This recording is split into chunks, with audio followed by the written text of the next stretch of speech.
Good afternoon, everyone. My name is Brenda Beek, and this is my work. And I'm glad that you're out here, better than the weather we had for our last two gallery events. So it's nice and mild out there, so that's great. So my work is mostly mixed media on paper. And I say paper loosely because it's really a material called Yupo paper. I don't know if any of you are familiar with that. I used to primarily just do oil on canvas. There's a couple of paintings here.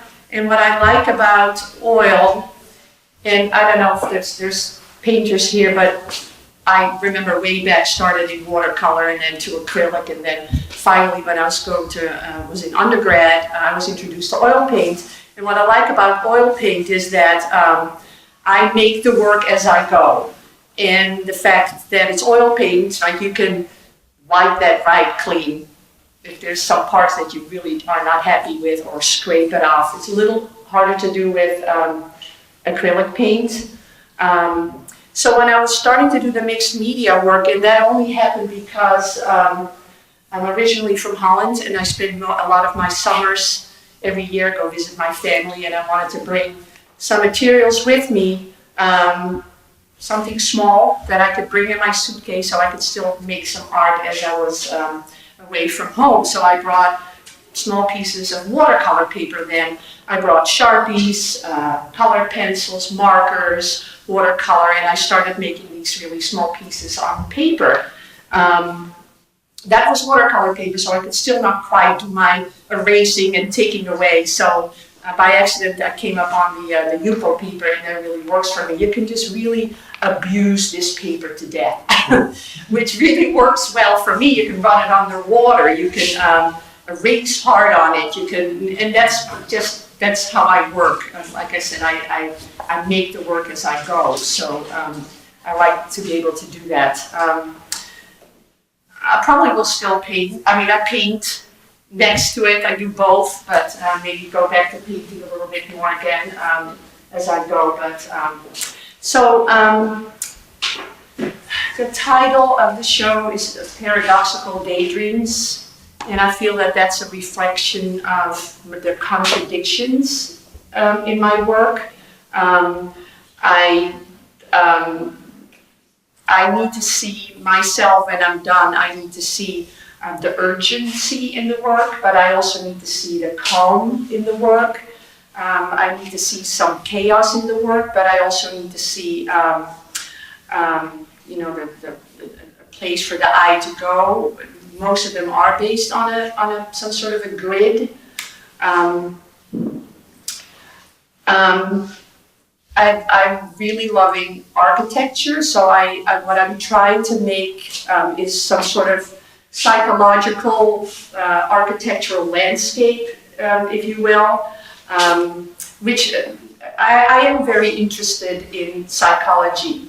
So when I look not just at my own work, but at other people's work, I'm trying to imagine what kind of a person made that work, and how their brain is organized, and how they live their lives. And I think for me, this is a reflection of how I am as a person.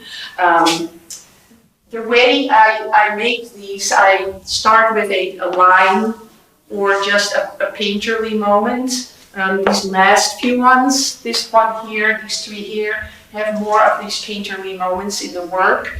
And I also started to put more of a collage in the work. I used to, like 2 years ago, I had a show here and I had a little bit of collage in there, only because I tried to fix something. So I tried to cut it just right and line it up just right, and sort of tried to hide the fact that there was some collage work in there. And I don't do that anymore. I make no excuse for it now. I really like the collage aspect of it. So you can, if you go up close to the work, you sort of see where I, cut pieces from other pieces and lay them in and things like that. So it's, I like doing that now, and I don't try to hide it any longer. So I cut the work cut the work apart and I use some of these painterly moments, and then I start drawing around the work. What I like about these versus the oil on canvas is that I can get that precision in there, that sort of that crispness in there, working with markers and Sharpies and colored pencils, not so much. Yupo really doesn't take, it has no tooth, really, so colored pencils is hard to work with on this slick surface, but I attempt it every now and then, here and there.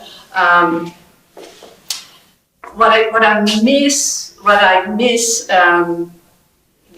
so those are some of the things I really like, working on the Yupo with the markers and the Sharpies and all that. The oil on canvas, I've been painting for a very long time, and I think there's, to me, nothing better than walking into a room that's sort of infused with the smell of oil paint and the solvents, as unhealthy really as that is. And as bad as my ventilation was in my little room, there's nothing better than that. So that's what I kind of miss doing my mixed media work. I definitely have influences, art historically wise. I'm a big fan of abstract expressionism, even though you might not really see that too much in the work, but certainly in the later work, I just sort of like the painterly, brushy moments. Sometimes I wish I could be more spontaneous, but maybe it's just not part of my my psychological makeup or my brain. Mondrian, I really looked a lot at Mondrian when I was definitely when I was doing my graduate work. You know, the strength and the volume and the sort of the presence of a line or a geometric shape is also very appealing to me, and you can certainly see that in the work. Current work, I don't know if any of you are familiar with Thomas Muskowski. He's been around for a long time, but he's a painter of like things, like a presence of some sort. So you can see that in some of the work where there's more of a presence versus like an architectural landscape. And speaking of architectural, I always say, people say, well, do you like architecture? And I really do like architecture. And I think had I been a better math student, maybe I could have gone that direction. But it was not until maybe, very strange, about 2-3 years ago when I thought about why I draw and paint and draw the way that I do. And my father was a builder, and I remember at home seeing him doing architectural drawings and blueprints, and not like 2-3 years ago that had never occurred to me that might have been influential to what I do myself now, whether that's nature versus nurture. Definitely the work sort of has a personal connection to my father. He passed away a long time ago, but so that makes the work more personal to me. Let's see. I'll just take a little peek here, see if I left anything out.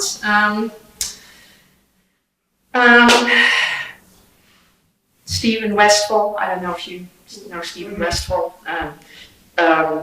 Joanne Greenbaum was a mentor of mine when I was in graduate school, and she was very much a drawer in paint. She makes work in oil paint, but it's very thin, it's like I would almost consider her a drawer and not a painter.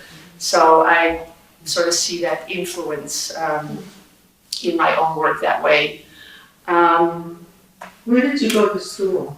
I did my undergraduate at UMass Lowell, with the art department there, and then I went to Leslie, which was called the Art Institute of Boston, and they since like 2 years ago they changed their name to Leslie University School of Art and Design.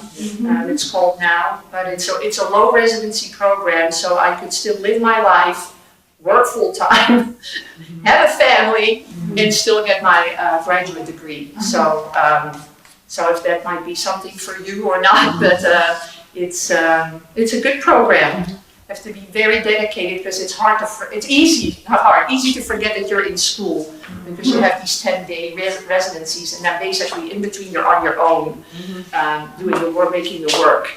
So does anybody have any questions? Do you have a piece here that resonates most with you when you look at the show now? There's some older pieces, like the piece right behind the camera right here on the corner is an older piece. This is an older piece. I mean, when I say older, it's 2014. So I'm still loving those because it's, I don't know, maybe there's a little bit more of a story there. There's a little bit more of a presence of something maybe recognizable. But these last 4 here, the larger ones, I did start the more bringing in a little bit more of a painting and the collage. So that's sort of where I'm at right now.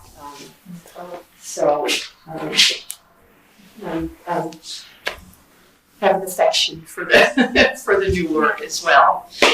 So, anybody else? Yeah. I'm just curious as to why you decided to do one oil on canvas to include in the show. Well, there's one here. Oh, that's right, sorry. There's one here. I guess I just wanted to show visitors to see where it was coming from, because I've been doing this for a long time. And so I always said I love painting. I love oil on canvas, and I will never do anything else. And here I am doing something else. So it's not something that I've stopped doing.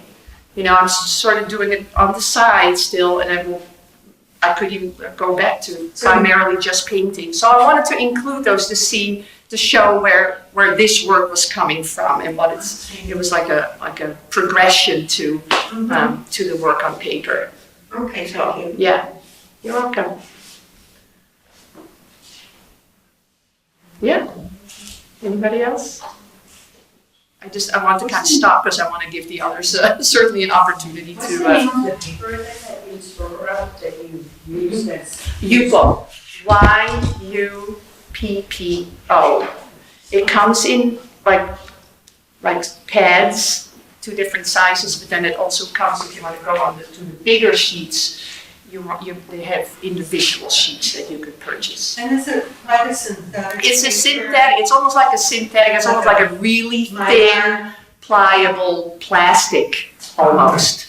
Yeah. And probably acrylic wouldn't stick to it as well, I'm not sure. Acrylic does stick to it. Okay. Yeah, because that's, some of these paint moments there is acrylic. Okay. Yeah. Now you could probably remove it if you try really hard. Yeah, but it does stick. So the oils, you use oils on that? I have not used oils on those. No, I have not used oils. It's just acrylic. The paint is just acrylic. Yeah. Only because I think oil will dry so slowly anyway, and then this surface there's no absorption into, so, yeah. Did you say these 1, 2, 3, 4 were the newer? These 3 and that one are like the newer ones. This one here? That one there is also fairly new, but the biggest ones are the newest ones, yeah. Very good. Okay, thank you very much. Thank you. I'm Diane Novetsky, and I'd like to talk a little bit about my work in this particular show. I've been a painter all of my life, and it's been a nice, long, interesting journey, which continues. And the thing about painting is that both in terms of the way in which I work, which is process-oriented, and in terms of my life, there's a lot of overlap, and one keeps growing as a human being, and that interacts with your work as an artist, and there's always something new going on in your life that contributes to your art. So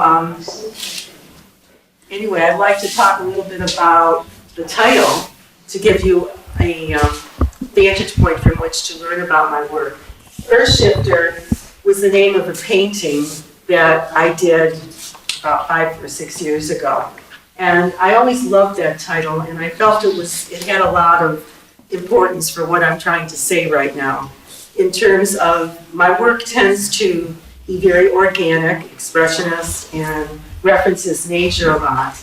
In the case of what I'm doing now, I'm really trying to get out of a conventional kind of landscape orientation and really think about ways in which to turn things on their edge, to bring about a feeling of movement, dynamism to my work, to have the sense of looking down into the landscape from different perspectives, rather than as a picture window which we're looking through to see a horizon. So EARTHSHIFTER I felt was a nice jumping off point for my work, as well as in other ways, I think about my medium as kind of working with the earth, which is really true in the sense that we're working with minerals and organic substances that come from the earth, come from mountains, plants, and also chemistry, synthetic ones. So I think about my work as the material I'm working with and combining paint with various mediums to get an interesting texture, to create layers of work that sort of suggest the landscape in terms of both strata of earth as well as the textural element of the surface. I work with acrylic paints, and I'm able to achieve a lot of different surface qualities with my paint, both glossy, dull, transparent, opaque, crispy, and very fluid. And those are all really important things to me as I work. I really try, although I'm working in a very intuitive way, I do think about that process and try to achieve feelings of contrast with different kinds of surface qualities. So the feeling of space, movement, working with the earth, the plasticity or materiality of paint is all really important to me.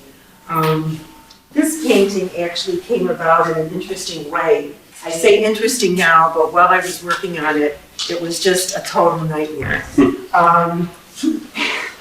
Because it actually was, in fact, a previous painting that had a life of its own and that I looked at for over a year and actually hung on a wall in my, where I live in the hallway. And that painting was called something, now I'm forgetting, Spring Tango or something really upbeat, lively like that. And at some point, the painting really lost its resonance for me and I felt it was unfinished. So that's often a way in which my process will work. I think something's finished by every gut feeling, bone in my body, and then a few months later, I'll decide that I really need to give it another chance. And so this painting acquired a new life as I decided to take the chance of mixing some very glossy and very translucent paint and actually pouring it on the surface of the painting and using gravity to move it around as well as some tools to give it a sense of movement and life. As I was working, and you can see physically the kind of heavier, very viscous, syrupy paint that came moving in here, I also decided to reapply some heavier impasto, or heavier buildup of drier paint. And using a palette knife, I moved that across a very wet surface and got the kind of broken modulation that you can see in some of the other paintings here. So a lot of what I'm describing may sound very arbitrary to you, but it's actually a combination of taking the risk as well as running it through my mind, where I have stored a lot of previous paintings and previous, the body language of previous paintings that I've painted. So it goes through all of that and ends up hopefully looking like it should look, like it was meant to look. And so this went through many lives, and now I think it's at its final stage in evolution, and I certainly don't want to touch it again. Gorgeous. Thank you. And to move on, I thought I'd talk a little bit about this next wall, because I think this painting, Lavender and Lace, which is one of my most recent paintings, resurrects some of the energy that I got from this painting, which is called Ascent. In this painting, it also, as you can see, the surface is rather complex. It goes through a lot of additions. It's mainly an additive process when I paint, building layer upon layer and employing a combination of both dry paint, which I mix with various mediums. Some of the mediums are gel-like and they're transparent. Other mediums are mixed with sort of an opaque substance called molding paste. And that's very opaque. It retains the character of the knife with which I apply it. So you can see a lot of edges, you can see a lot of granulation, you can see stripes that I use, which this looks sort of like a comb tool, but it's actually one of those weird painting tools that they have now. But a lot of my tools come from the hardware store, from just using old brushes, using foam brushes, using trowels, whatever seems to work goes into my toolkit. So what I find interesting about this particular painting, and it sort of relates to that painting, is that there's a sense of emergence, like moving into the central area of the painting, or looking down at a scene from a higher elevation. That's something that interests me, and it's a way for me to kind of break away from some of my usual modes of working, which is more working with gesture and using bands of color that seem to recede. And I think you can see that in this painting, in the painting over there, the wave, and in this painting, which actually has a horizon line. Every now and then, I like to pay homage to the fact that I am thinking about landscape, and I don't call myself a landscape painter per se, because of course it goes through a very abstract gestation. That is a tradition that I think about and I'm influenced by. I look at a lot of the abstract expressionist work of the New York School.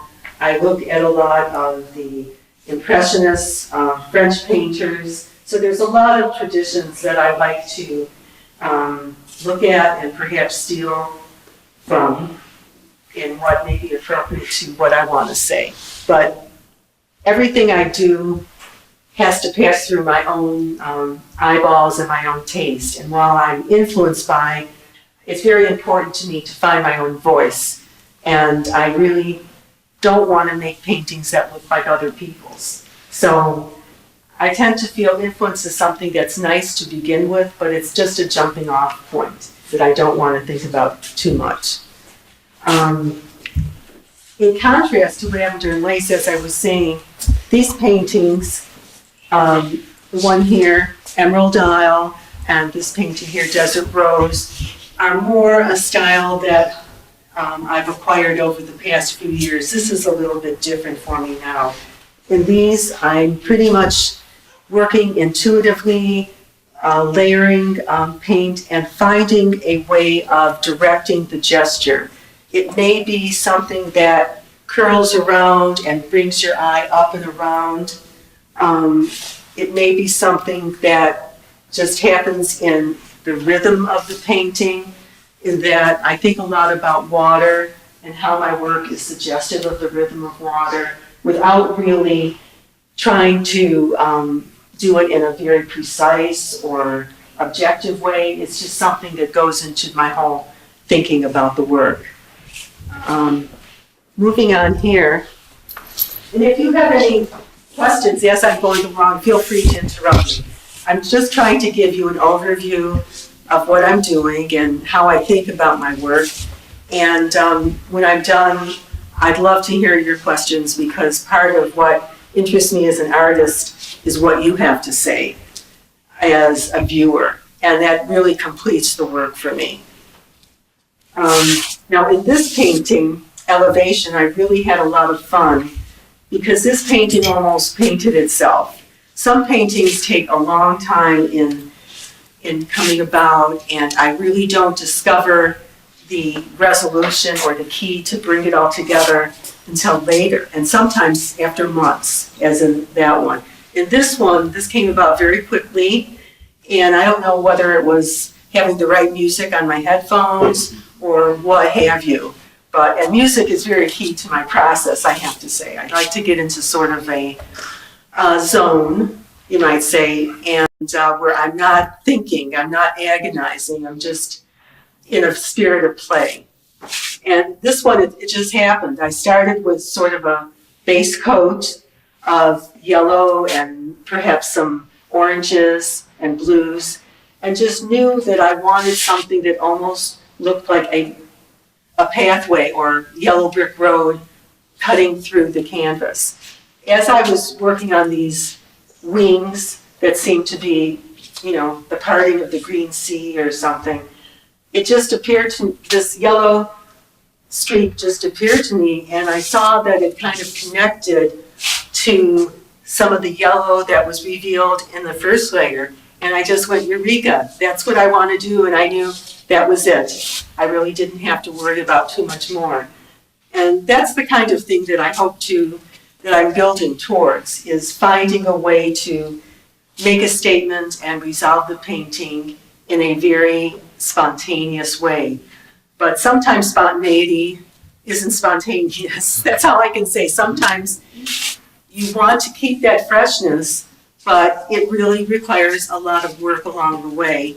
And you try to, while I do reveal all of that, the process of my paint, I think you can kind of see the build-up and the growth.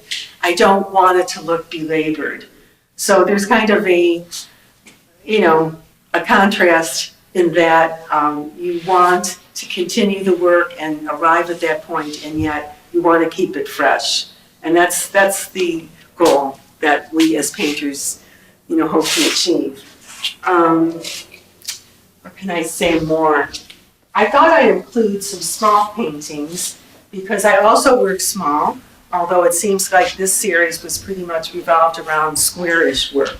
These are all squares. That one is a little off square, and that one's slightly off square. I think it's 36 by 40. These are squares also, but they're very different. They're very, I approach them in similar ways. The small paintings can't employ the same kind of physicality. They're smaller, the gesture has to be a little bit more intimate and contained. They can get more risky in terms of using smaller tools rather than using my whole arm and using the pouring and using the trowel or the palette knives. So I like to think about these as little ideas for future work, as well as work that I hope stands on its own. And it's always a challenge to make a statement in a small, for me, arena like this. I mean, this is probably normal for many painters, but for me, it's sort of miniature. So, but I'm having fun with it. And this final painting, to wrap up, Again, it's one of those instances where I decided that, gee, I think this is really becoming a landscape that requires a horizon line. And having worked on this one with some pours, as that with the pours where I mix up a very fluid paint and then just pour it and guide it over the surface, I decided to do the same with this. And I just love the way the very glossy fluid paint floats over the underlying layers. And I find it to be a very interesting contrast to all of the modulation and texture that takes place here and all the layering. Sometimes just a simple touch that kind of unifies the surface provides the right contrast to areas that are very busy and textural. So that gives you kind of an overview of my process and the way I approach things. Do you have any questions? Diane, you mentioned pours and using gravity. I was just wondering, when you're working, how much time is spent vertical versus horizontal with the work? Good question. It really depends on the painting. On this one, I'd say half the time was pouring and it was horizontal. And of course, when you use pours, it's a very liquid paint that lies on the surface and it takes time to dry, even though it's acrylic. So that is something that just seems interminable to me because I'm used to acrylic paint that dries very, very quickly. And you may say, well, doesn't it dry too fast? You know, Brenda was saying she wanted something that would not dry so quickly. Well, for me, oftentimes nothing is too fast. I want to have that ability to overpaint something. So this took some, while I was working on this, I also was working on other paintings to allow the poured layers to dry. Of course, thinner layers will dry much quickly, sometimes within 20 minutes. So when they're horizontal, you pour and then use tools to move it around your Exactly. surface. And you talk about wanting to see art from high above and looking down. Right. And that's very useful. It makes me feel like I'm returning to some of the work I used to do as a color field painter. And for those of you who are familiar, Morris Louis, Helen Frankenthaler, the painters who, like Jackson Pollock, would work on the floor and just staple their work to the floor and then just dance around the canvas, trying to find the right orientation and really physically, you know, becoming one with the canvas, as well as, you know, pouring from a height. These are all things that I did maybe 20 years ago and kind of reached a point of where it just didn't work for me and I wanted to find my own way, and so started working, becoming an easel painter again and working on an easel. So having a chance to work on a table kind of returns me to that other process of working, where I am becoming more immersed in the painting, and I think it's really appropriate with what I'm trying to do as far as point of view and eye level and everything. So thank you for asking that. One, that picture here, or painting here, reminds me of Soutine, you know, I have. Oh, thank you very much. That road that goes up, I don't know, I keep thinking of that. Yeah, it's sort of That sinuous. sinuous road, Yeah, red yeah. road. Yeah. I love his work, and it sort of has that same dynamic Thank you. quality to it. Well, of course, his work was very expressionist. I'm Yeah. not sure what school he falls into. He was sort of one of He was those. kind of a renegade. Yeah, he was a renegade. He was kind of unique, but his brushwork Yeah. was something that I don't quite work as heavy in terms of just the paint thickness, but I'm getting there. Do you have a landscape in mind when you do this, or are you just using I don't. kind of unconsciously whatever comes They're up? sort of inventive landscapes. I have tried working in various ways where I've used photography. I've tried to think more consciously about particular scenes, but whenever I do that, I find that it's a very unnatural kind of So you forced. sort of work and then you see the landscape in it afterwards. Yeah, it feels forced when I try to be too conscious of that. So I really find that just working very intuitively works best for me. Although I find that in today's art world, that kind of response, that kind of process seems to be not in favor right now. There seems to be more of a intellectual or conceptual approach to painting at this time, and hopefully there's room for us all. I mean, it's all valid.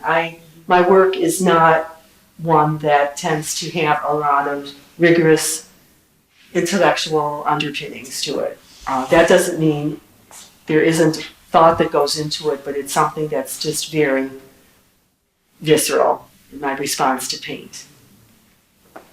And there's a lot of intellect in that. I have to say that. Pardon me? In a visceral experience, you're Yeah. getting a lot of your intellect. It's Yeah. not. It shouldn't be one or the other or separate. No, I think there's room Viewed for a that lot of different things. Yeah. You know, and it seems that abstraction is on the rise again, which I'm very happy about. Although it's not something that one should do, is to look at what the art world is about. I mean, we have to, as painters, we have to just do what we feel compelled to do. And that's the only way I can work. You want to talk about your background a bit? Oh, sure. Well, I'm a Midwesterner. I come from the Detroit area, which you may have wondered where is she from? Because most people feel I still have that Midwestern twang, which I guess I do. I went to school in a city school, Wayne State University, state school, and went for graduate work at the University of Wisconsin in Madison.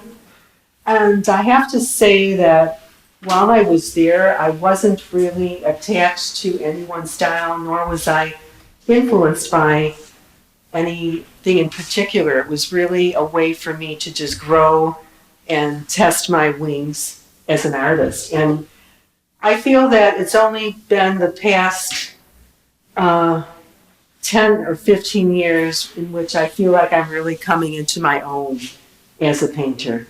So some of us are late bloomers, and I think I'm one of them.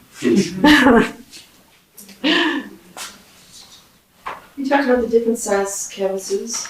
Do you make Yeah. a choice of rectangular, that you're working with the canvas with scope in mind? Exactly. Is it a challenge? Is it a...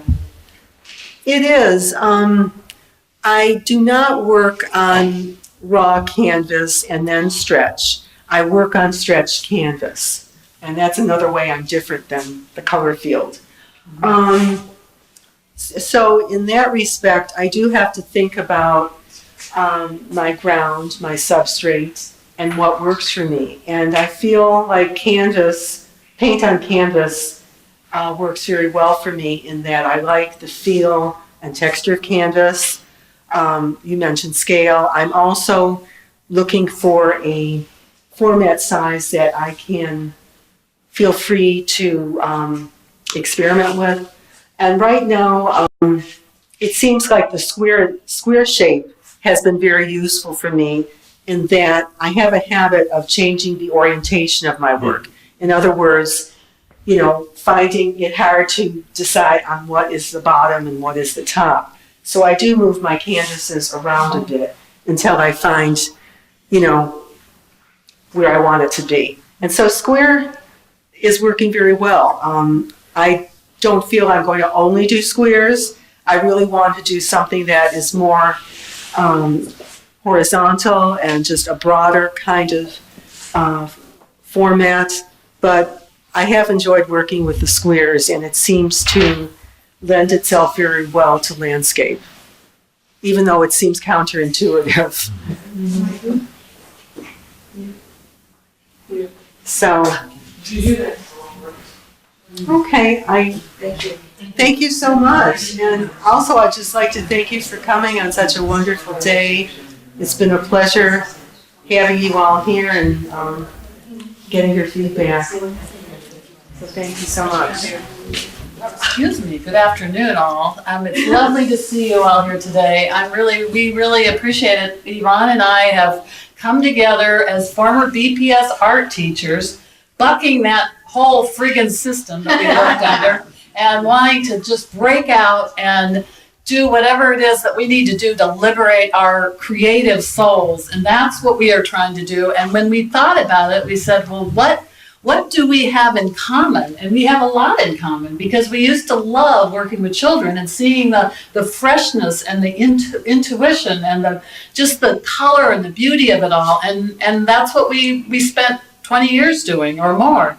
And now we're finally liberated from the constraints of all that and letting our inner beast come out. And this is what this show is all about. Our inner beast that we both express in different ways. I mean, Yvonne has a different format, but the color and the complementary, shapes and forms are really amazingly complementary. I can't get over how we planned this. We said we want to do fauves because they're the wild beasts, and they're the ones that we really relate to. And all of our work, when we look at it, really has that roughness. It has a quality to it. It has a powerful sense of color. It has a gutsiness to it. It has a feeling of just letting all, conventions go and let's just let it all hang out, sort of. That's how I approach my art. I want to let it all hang out. It's the trauma of our early life, maybe. It could be, all kinds of things that go into it. I was thinking about that, when we started thinking, well, what is this all about? I think my life, I had a very traumatic early life in my 20s, and it took me years to get to a point where I could sort of function, in a way that made sense to me, and I went back to school, and I suddenly discovered that I love painting, and I studied with wonderful teachers, and I got out of this very difficult situation that I'd been in my early, 20s, starting with a bad marriage, I suppose, but that's all that aside. That doesn't really, but it all comes into it. It all relates. I mean, this is all a compilation. I feel in both of our works, it's a compilation of our life. It's like, that's what this whole exhibition is about. So I don't want to take it all away. I just want to also bounce back to what Diane was saying about the intellectuality of what's going on in the art world now. Because you just don't make a painting without being reflective, being observant, without thinking about what you're doing. So whether that's the premise for the artwork, which is, getting your concept out to people, we have chosen to do it through paint and or whatever materials we use. So it's up to the viewer, I guess. They are the judges of that. But for us as artists, we do what we do because our spirit sends us there, and as Connie said, we were both very restricted with our students, which is a very sad thing because of the current political and economic situation, and that restrained us so much that now we're kind of free. And as far as being judged by the art world, I guess that isn't why I make art. I make art to be in the moment and to be able to express what I see. And I guess I'll go first. Like Diane, I have a relationship to the landscape. Mine is, in my working, it's probably more direct. I'm a plein air painter, and that means I work from the natural world, although I don't copy the natural world as if it were a photograph I'm trying to create. I work from the shapes, the colors, the moment, and the whole flux of what I see.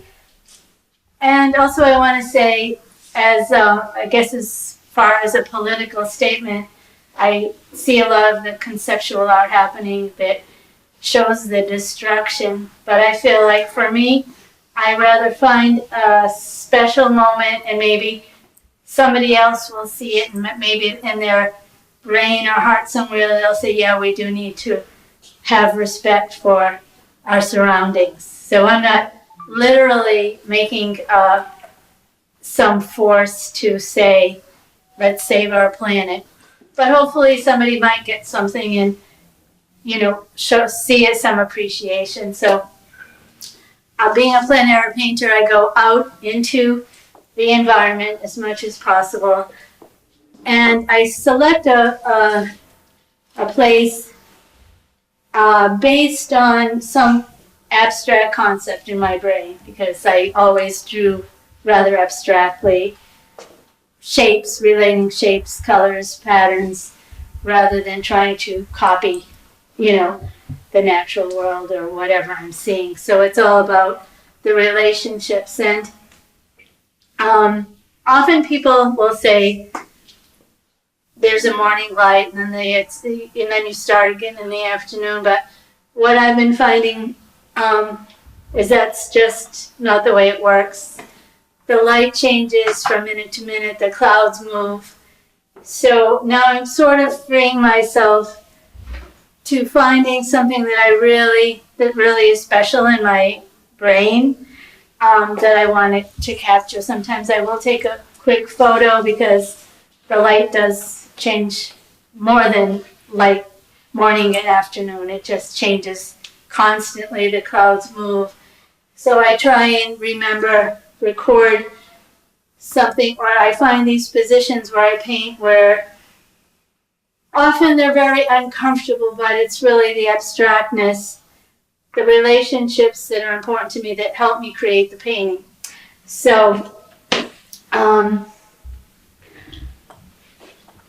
so it's kind of the energy of the environment that kind of pushes my paintings, because you have to work quickly to make the relationships work. So that's pretty much what I do. I find something that grabs me and I try to record it either with a camera or in my brain. And when I did these paintings, I was in Truro during the blood moon, and I was out there in the morning ready to go, drank the coffee to get the energy, because you have to work really fast when you're outside. And within a very short time, the tide had come in, and you have to pick up your stuff and run, basically. And it's just too frustrating to leave that moment. So then you're grappling with how do you make the painting work. So you have to be somewhat inventive. So I particularly remember this, and it changes. It doesn't change it changes within sometimes minutes before you realize that it's kind of too late. I mean, like me to even. That's true. Right? Yeah, that's true. It actually flooded. I mean, the water. It really did. I actually was with some other people, and we were painting this marsh, and before long, the water was so, we were all wet, and so I had to get a different perspective, but I didn't want to give up the painting, so you kind of have to use your imagination too. It's like problem solving. Do you always paint in morning light? No, it just depends on where I get going, and so you have to kind of make the light work, I've painted with a lot of different teachers, and good teachers like, the others were saying, and they'll say, no, that's not that color, it's and it's like, well, in my brain, when I saw it from my vantage point, that's what it looked like to me, because basically it's about making the whole canvas or piano work. You have to make those adjustments as you're working, so I think starting with a certain premise of why you picked the spot and what you want to capture. Although it changes, it's kind of your own vocabulary and your own way of seeing. Do you ever try photography, or it doesn't? Actually, I have started taking a lot of photographs while I work, not just at the end of the day, because it's way too frustrating to, you're painting and then it's changed, so how do you make it work? And I guess I can't be that much of a purist because I think probably a lot of people, even though they say certain things since I've been out there a lot, my guess is that they have their own little ways of balancing things. Because one of my favorite painters is Marston Hartley. Oh, yeah. And I recently found he doesn't really even paint on plein air most of the time, although I think he probably also does. But so it really is, people say you see it and then you get it in your brain and then you put it down, which is what he kind of says, I think. But it's really just making all of the elements work together, and because it is a two-dimensional piece of something. It's not the real world, and it's not a photograph. It's not real life. It's just kind of getting all the elements together and putting it there. So however you get it there, that gives. But I feel like I have to be outside when I'm doing it. So they finished outside? That's They finished great. inside? And now I finished them outside. So they are all done still outside. So when you have to run away from like the tide, that's the end of the painting. Well, Everything's done. actually, I ran away from that space when that happened and set up somewhere else. But I still had to grapple with making it work. Do So you go back to do you finish a painting always in the same day, or do you go back over and over again to the same place and continue it? I will go back sometimes. Of course, then the light in the day, Tide can be the energy different, has changed. She has a But- great outside. She has Yeah. a great, they live right on a marsh, so. Yeah, Oh. some of these are from my sunroom, so I paint often when I'm not these, but like those flower paintings I set up in my sunroom. So it was like I set up a big still life Those are indoors. with. I also like looking through spaces. So I like this painting here is several different layers of plants that I put on a table, and I had the outside too. So it wasn't just like one plant. I was able to pick and choose from a lot of different things that kind of struck me at different moments. And even these calla lilies, it was a plant, but the plant was bouncing around. It was alive. Looks like it's from outer space. Yeah. It was this plant that I just love the colors and the shapes, but it was moving like, so I did have to I took some photos of it. It was always there. It was always in front of the natural light. But you have to make some decisions and choices in order to make the painting. So, I mean, it's like painting an animal. The animal doesn't stay still. So, you have to capture it at one point for it to make sense.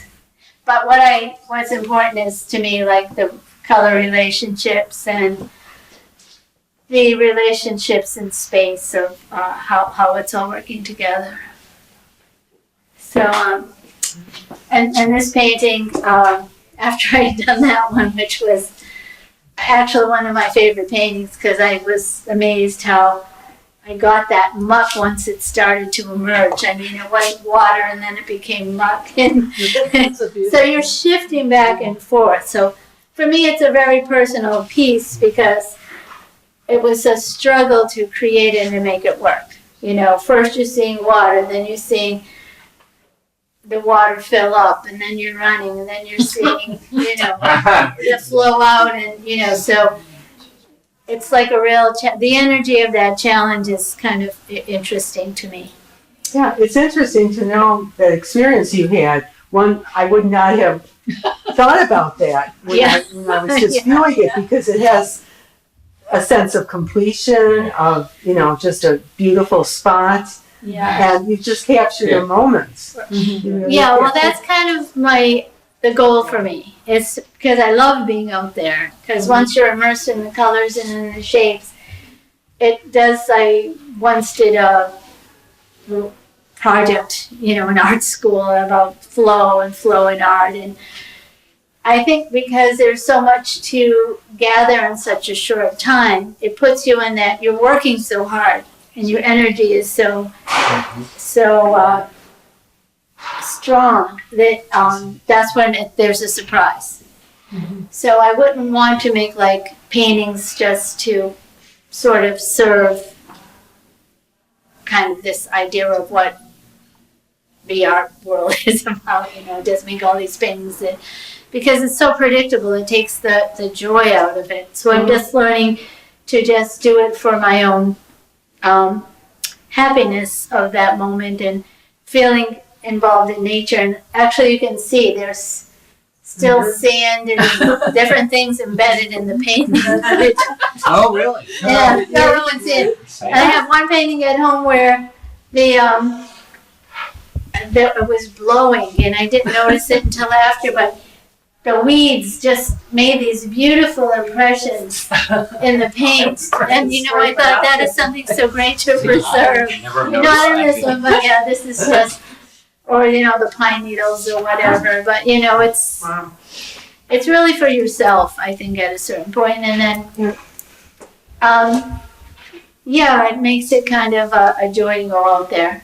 It may be very uncomfortable and then the rain comes. I mean, I've been out there, with, you get into like these groups of plein air painters sometimes, and it can be, the weather can change. It can be nasty and raining and you're just saying, why am I out here? But there's something that keeps you going. Yeah.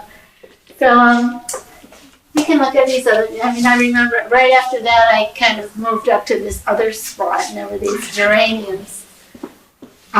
Plants on the seawall, and I just, the painting's really about how beautiful those geraniums looked against the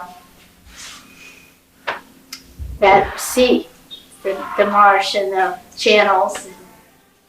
So now I'm thinking more about just finding those moments, and actually this painting, that's a bit more abstract here. We do have a cabin on a pond we go to, and I've painted it like many, many times. And there was just a moment where the light made this golden shape, and so I was happy with that because I just wanted to show that golden lit up shape, and I probably have painted that painting 100 times. I also do watercolors, and but it's sort of like when you do your own painting, it kind of informs you, and it's kind of telling me that I should find just those moments that really captivate me and not worry about, where it all fits, because that was the sort of memory from me. That golden mountain that's usually very green. So this is my neighbor's. I have a neighbor who's in her late 80s who has a magnificent garden, and I call it Lee's Hollyhocks. I sat down in front of this amazing hollyhock plant, and I just sat there and just enjoyed the beautiful pinks, grays, whatever the color is,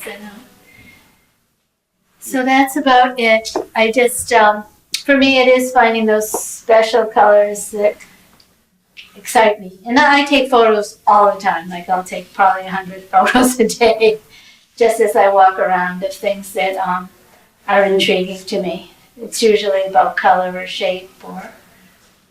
So, do you have questions?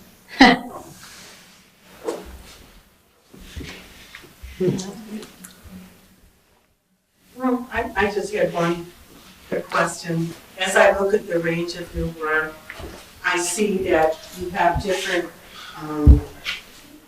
areas that you're interested in. Some of them appear almost like still lifes, although I know you're working in plein air, and some are definitely landscape. And that last one you talked about with the gold becomes more abstract. Do you have any feelings about that, or is that something that is sort of an anomaly, or do you feel like sometimes you want to be more abstract than others? I always think I'm going to be more abstract, but I think it's not based on my saying to myself, I'm going to be more abstract today. I think it's about what I'm seeing and where it will take me. I have some huge panels ready to paint, and they are larger, and I think that kind of lends itself to a certain amount of abstraction in my brain. And I kind of do want to do that because I am interested in the big areas of color and the big areas of color relationships. They've all been already abstract because they're not like. Yeah, they already are I abstract. mean, they're just because you recognize them as flowers, they're abstract already. Yes. Yeah, They're not foot graphics. right. Right. I mean, you could flip them upside down and not see the flower. Yeah. I think I was trained to draw in a very abstract way relationships of shapes and colors. So, Yeah, clearly that's what they're about. and I think when I'm with other, a lot of other landscape painters, you can kind of see that, So, yeah. So, But I have a question. I've never seen anybody frame all of their work in white. why do I do that? Yeah. I think I like the idea of, I think white sort of expands it more, but it just actually what I'm painting on is panel instead of canvas. And so it does need, and because when you go out into the field, you're carrying, the oils and, the French easel that weighs I don't know how much. And so I've been taking these panels instead of canvases, so they are thin. And so I felt like I needed to frame them. Yeah. And so I'm using oil on panel for a lot of these. And I also like the idea of panel because you don't feel, I like it because the paint doesn't sink in. It stays on the top. And I am interested in the kind of color, it's intense color against color. So shapes of color. And that way, and I find with canvas, unless you get a lot of paint on, it just sinks in. So I kind of have been working in those large shapes. But I guess it's just a personal preference is the Makes the color. yeah. Wait, so what is the material? It's not canvas. What is it actually? It's canvas board. It's they're putting it out a lot. What's it called? Ampersand canvas board. And I like it because it's already primed and it's archival, and I like the way it holds the paint. Because then you can get that.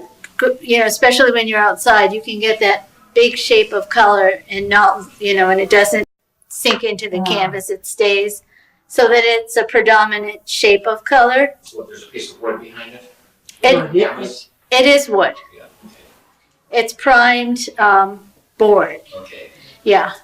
It's the same as like masonite if you prime it, but it's just, Okay. So yeah, but it's, canvas board. You don't need a canvas on the board. no, it's, yeah, Okay. yeah. It works very, very well with your technique of the prime paint. It's just, the finish, the surface just has a real creamy feeling. Yeah, I kind of, before I did work, like everybody on, on various surfaces. But I'm finding that works really well. It holds up while you're outside, but yet it's not so precious that you haven't prepared these canvases and, if the wind blows it away, it's not the end of the world. Okay, I'll just talk briefly. I know everybody would like to be around. We want to hear you, Connie. You don't want to hear Connie. Actually, my work is primarily wax. It's beeswax. It's called encaustic. It's a process where you take pigmented wax and you mix it with, you actually have a clear base that you can use with Damar varnish that makes the surface really impervious to, it's like an ancient medium. It's like really, like goes back to the Greeks, and their mummy portraits, the Mayan portraits. So that it's impervious to, yellowing or any kind of, destruction, basically, unless you put it under, hot, But that's the point. When you put the blacks on the surface, it is just lovely. It's like you put it on and you take a torch to it and it just goes, and it does whatever you want it to do. I mean, well, for me anyway, it just, I don't know. It was 7 years ago, I discovered plastic and I fell absolutely in love with it because it just liberated me. It had the best of oil paint, the best qualities with that, that real intense opacity of oils, but with the fluidity of watercolor. So that really, it was just the best of all worlds for me. And plus, you can just put it down and scrape it away if you don't like it, or you can actually collage into it. You can add powders. You can add any kind of, like you look at this piece here. This is fabric and rickrack and all these little Chinese New Year figures. I mean, you can put whatever you want, and it just responds so beautifully. This is Mother of All Souls. This is one of my iconic pieces. This is based in Buddhism, because in Buddhism we believe that every person at one time was your mother. So I was just thinking of that, and I created this figure, and I really relate to it on that level, that it's sort of like she's taking care of all these souls, and she's a vessel, for that. And then, How did you settle on a green? So my granddaughter asked me that too. Mom, why do you always shoot green figures? Well, because it's one of my favorite colors. I love that color. It just really resonates with me.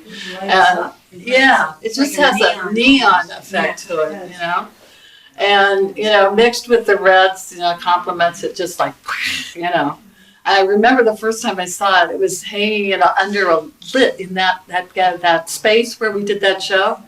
And it was like, wow, it was like, she was just like glowing. Yeah, really, really blew me away. So, How do you add the color to the encrusted? I mean, you just... Oh, well, it comes in little pigmented cakes, and you put it on a pancake griddle or palette, and it melts. And so then you can apply it with a brush, and then you go back into it with your torch, and you get these, all kinds of effects with the torch once you.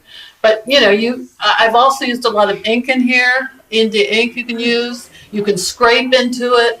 You can get all this textural stuff going on. I mean, it's for me the most exciting medium I've ever used. And when you say the torch is on it, I'm sorry. you put a torch? Yeah, you take a torch. a propane torch? Like a propane torch. Yeah, you can use that, or a creme brulee torch. It's a little less, but it just goes, and you're like, sometimes part of it comes, gets on fire if you have paper in it.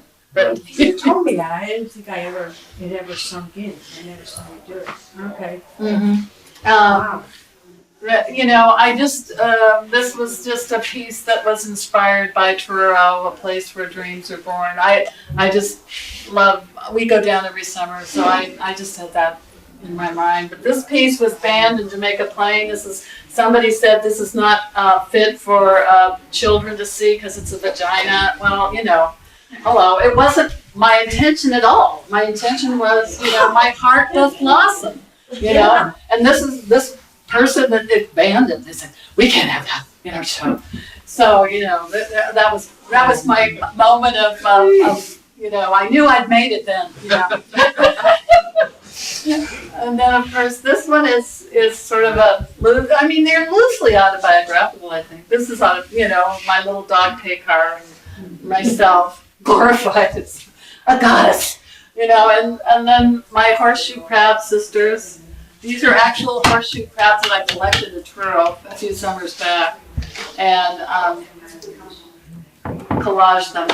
I'm happy. They seem to go well with the rest of the show. You know, they kind of the colors and the whole fauve wild bee spirit.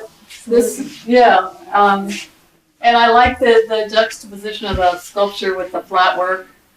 This is a more recent piece. This is done in December of 15, and so this was down the rabbit hole. I was really referencing, I think, a lot of memories, familial and otherwise, in that, and just kind of let all the spirits go wild there.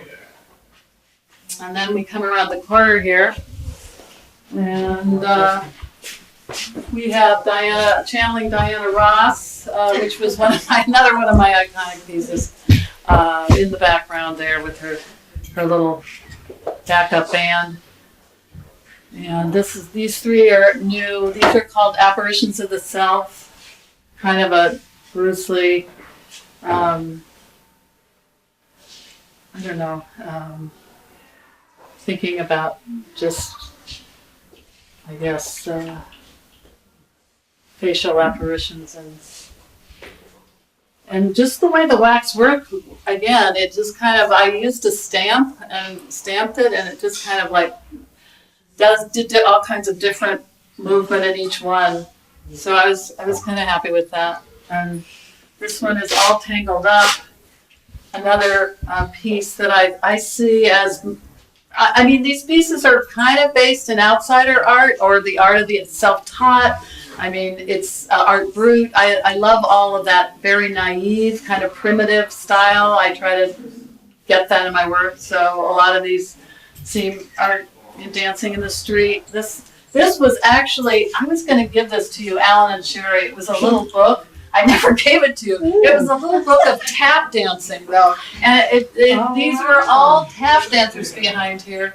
And I know you guys love tap dancing, but you can still see the images of some of the tap dancers, but I covered the whole thing up. Never mind.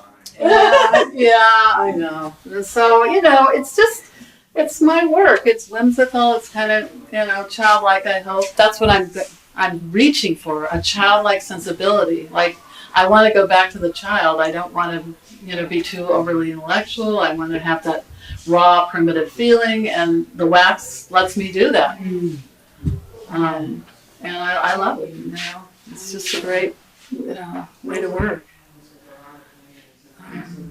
So that's it, kids. That's all she wrote. If you have any questions, please ask. We were in Prague. They had an amazing modern art museum, and they had this. It was actually my first exposure to art brut. Really? And they had this incredible show there. It like I was like totally kind of mesmerized by this show. But a lot of the collector, I forget his name, Bruno. Bettelheim? No, Bruno somebody. Ducharme? Duchamp. Not Duchamp. The collector. Well, I know who you're thinking. I know who you're thinking. I think his last no, name you're was thinking Duchamp. of De Buffet. Jean De Buffet? No. He was the collector. The person who had all this work. But they used. But the pieces were a lot of people who had significant mental illness. Yes. People who had, you know, developmental issues. People who had been incarcerated. I mean, and it was just Fabulous. phenomenal. Phenomenal. How it was all put together and I bet you were lucky given to see some, I don't know, authenticity by this artist. You know, cardboard airplanes. Yeah. I mean, it was. Well, you just would respond to that. Alan's a sculptor, so he would really have a good response to that. This is actually, some of this is kind of tame. I know. To what they were showing. I know. That's why I want to get way out there. I'm way too far in. I gotta go. I haven't definitely. I need to go out on a limb. I'm on fire.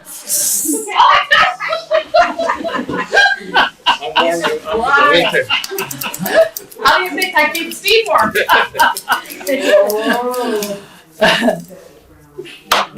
So when you were painting, when you started, did you, how do I want to say this, were you tamer? I definitely was tamer. As I've gotten older, I've gotten really wild. That's what happens, Mark. Good for you, Connie. Yeah. Good go, girl. You know what they